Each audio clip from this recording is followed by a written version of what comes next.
على رسوله الكريم أما بعد فأعوذ بالله السميع العليم من الشيطان الرجيم بسم الله الرحمن الرحيم وظللنا عليكم الغمام وأنزلنا عليكم المن والسلوى كلوا من طيبات ما رزقناكم وما ظلمونا ولكن كانوا أنفسهم يظلمون.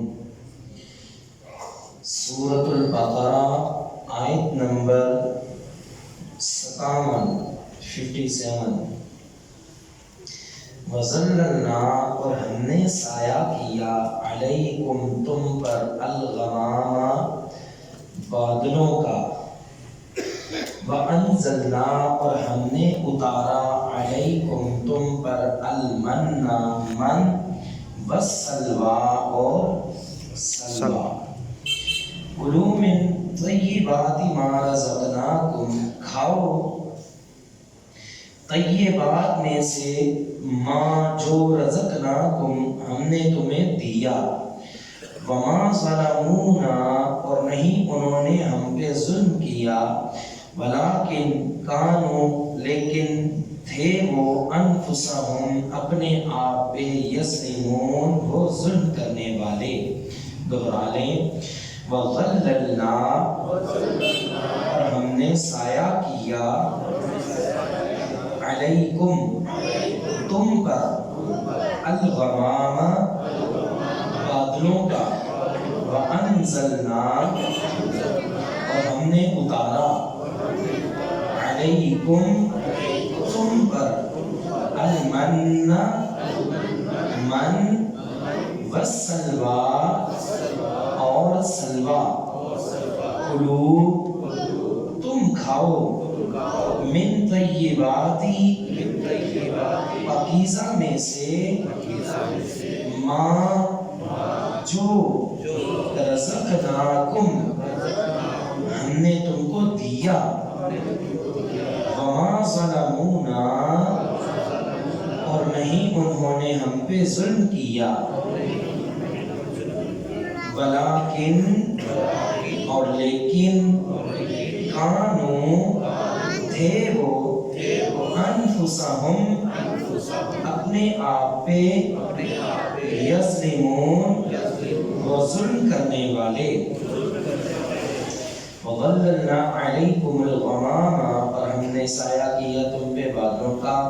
وَأَنزَلْنَا اور ہم نے نازل کیا عَلَيْكُمُ الْمَنَّ وَالسَّلْوَىٰ تم پہ من اور سلوى. کلوا من طیبات کھاؤ تم پاکیزہ میں سے ما رزقناکم جو ہم نے تم کو رزق دیا. وما ظلمونا اور نہیں انہوں نے ہم پہ ظلم کیا. ولیکن کانوا انفسہم یظلمون اور لیکن تھے وہ اپنے آپ پہ ظلم کرنے والے. وَظَلَّلْنَا عَلَيْكُمُ الْغَمَامَ اور ہم نے تم پہ سایہ کیا بادلوں کا.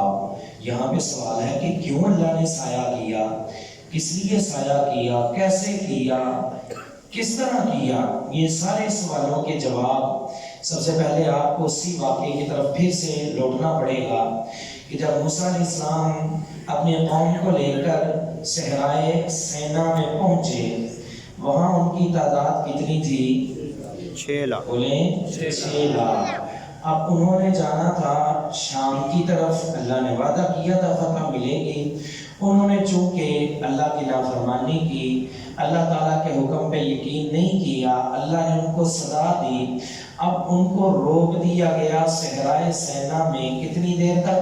40 سال تک. ماشاءاللہ 40 سال تک ان کو روک دیا گیا. کتنی تعداد تھی؟ 6 لاکھ. اب آپ یہاں پہ رک کے تھوڑا غور کریں. ہمیں کچھ ساتھی کبھی کبھی بتلاتے ہیں کہ جب ہم اپنا علاقہ چھوڑ کے جاتے ہیں یہ ڈینگی لگا کے دوسرے کسی ملک میں, وہاں سب سے پہلے ان حکومتوں پہ یہ پریشانی ہوتی ہے کہ ہم ان کو رکھیں گے کیسے. اور یہ بھی بات یاد رہے کہ آج کا دور بہت زیادہ ترقی یافتہ دور مانا جاتا ہے, سمجھا جاتا ہے اور ہے بھی ہے. آج کل انتظام کرنا مشکل نہیں ہے. یہ جب کرونا شروع ہوا تھا نا, ہم نے اس طرح کی بڑی باتیں سنی اور یہ سوشل میڈیا پہ پڑھی بھی, بھائی چائنا نے اتنے گھنٹوں میں اتنے ہزار مریضوں کا ہاسپٹل تیار کر لیا. ایسی خبریں آپ نے بھی سنی ہوں گی. یعنی اتنی زیادہ ہمارے پاس مشینری ہے، ہمارے پاس اتنی زیادہ جو ہے وہ چیزیں موجود ہیں، ہم بڑی جلدی کام کر سکتے ہیں بنسبت پچھلے لوگوں کے. لیکن پھر بھی آپ کو معلوم ہوگا کہ کچھ سال پہلے جب برما کے مسلمانوں پہ حملہ ہوا، وہ بیچارے مہاجر بن کے اپنے قریب ملکوں سے پناہ مانگتے تھے. وہ قریب والے ملک پناہ دینے کے لیے تیار نہیں تھے. کیوں؟ کیونکہ 2-4 بندوں کو پناہ دینی ہو تو مشکل نہیں، ہزاروں کو ہم کیسے پناہ دیں گے؟ ان کا گھر، ان کے رہائش، ان کا لباس، کھانا پینا. یہ ترقی یافتہ دور ہے، چند ہزاروں کا اچانک ہمیں انتظام کرنا پڑ جائے تو کتنی مشکل کی بات ہے. ایسا ہے کہ نہیں ہے؟ ہے نا؟ ہزاروں کی. اب یہاں پہ پھر غور کریں، یہاں بات ہزاروں کی نہیں، بلکہ جب موسیٰ علیہ السلام لے کے گئے تو مفسرین کے مطابق ان کی قوم کی تعداد کتنی تھی؟ 6.5. ہاں جی، 6 لاکھ.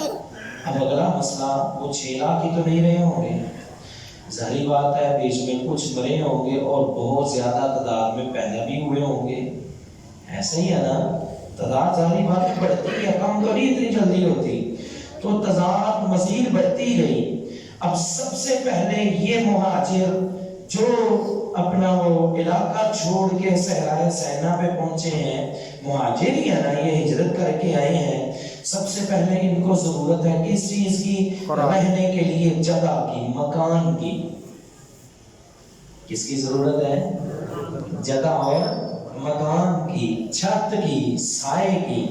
ایک بات. دوسری بات، اگر آپ ویسے بھی کسی صحرا پہ چلے جائیں، جب سورج کی دھوپ پڑتی ہے تو گرمی کی انتہا ہوتی ہے. ایسے کسی میدانی علاقے میں چلے جائیں، جب سورج کی سیدھی دھوپ پڑتی ہے تو بہت زیادہ گرمی، اور وہاں پہ سائے کی اور زیادہ ضرورت پڑے گی. خیمے، گھر، چھتیں، ان چیزوں کی بہت زیادہ ضرورت پڑے گی صحرا میں. اور یہ بھی ایک صحرا ہے، یقیناً یہاں پہ بھی سورج کی گرمی. اب اللہ تعالیٰ نے ان بنی اسرائیل پہ احسان کیا کیا؟ فرمایا وَظَلَّلْنَا عَلَيْكُمُ الْغَمَامَ. تم مہاجر بن کے آئے صحرا میں، گھر نہیں تھا، چھت نہیں تھی، اتنے ٹینٹ کہاں سے آتے، اتنی چھتریاں کہاں سے آتی؟ رب کریم نے انعام کیا فرمایا؟ فرمایا کہ ہم نے تم پہ بادلوں کا سایہ کر دیا. ہم نے تم پہ بادلوں کا سایہ کر دیا. دیکھو کتنے لاڈ. اللہ اکبر.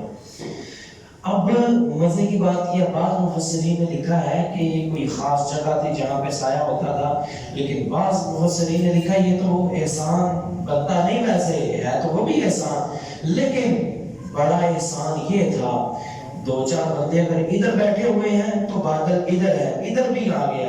2-4 یہاں سے نکلے ہیں، ایک بادل ان کے ساتھ یہاں پہ چل رہا ہے. 2-4 اس طرف جا رہی ہیں، بادل ان کے اوپر بھی سایہ کیے ہوئے ہیں.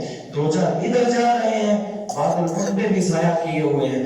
یعنی جہاں جہاں وہ ہوتے وہیں وہیں پہ بادل ان پہ سایہ کرتے ہیں. آج کوئی حضرت خریدے ہیں، کوئی بڑے سے بڑا نوکر بھی یہ کام نہیں کرے گا. جب نکلے ہیں کوئی بڑے سے بڑا افسر، ہر جگہ پہ اس کے ساتھ وہ سایہ. کیسے اللہ کریم نے یہ احسان کیا؟ وہ جہاں بھی جاتے ہیں بادلوں کا سایہ ان پہ موجود ہوتا ہے. یہ تھا احسان. وَظَلَّلْنَا عَلَيْكُمُ الْغَمَامَ. اور ہم نے تم پہ سایہ کیا، کس کا؟ بادلوں کا. بادلوں کا. وَأَنزَلْنَا. اور ہم نے اتارا عَلَيْكُمُ الْمَنَّ وَالسَّلْوَىٰ. اب رہائش کے بعد دوسری چیز کس کی ضرورت ہے؟ ہاں جی، کھانے کی. سبحان اللہ. دوسری چیز اب کھانے کی ضرورت ہے. اللہ تعالیٰ نے وہاں پہ یہ نہیں کہا کہ اب صحرا میں محنت کرو، اگاؤ، بلکہ وَأَنزَلْنَا عَلَيْكُمُ الْمَنَّ. ہم نے تم پہ من نازل کیا. کیا نازل کیا؟ من. من اگر عربی والا ترجمہ کرے نا، عربی میں من پتہ کسے کہتے ہیں؟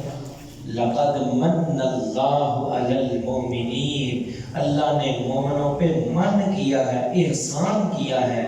عربی میں من کسے کہتے ہیں؟ احسان کو ہے، تو یہ اللہ کا احسان ہی تھا۔ یہ دراصل من اور سلوہ کی عبرانی زبان کے لفظ ہیں۔ من کہتے ہیں میٹھی چیز کو، میٹھا کھانا آ رہا ہے، سبحان اللہ۔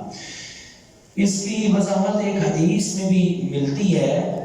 نبی علیہ السلام نے فرمایا القمعۃ من المن وماؤها شفاء للعین، یہ جامع ترمذی میں حدیث موجود ہے۔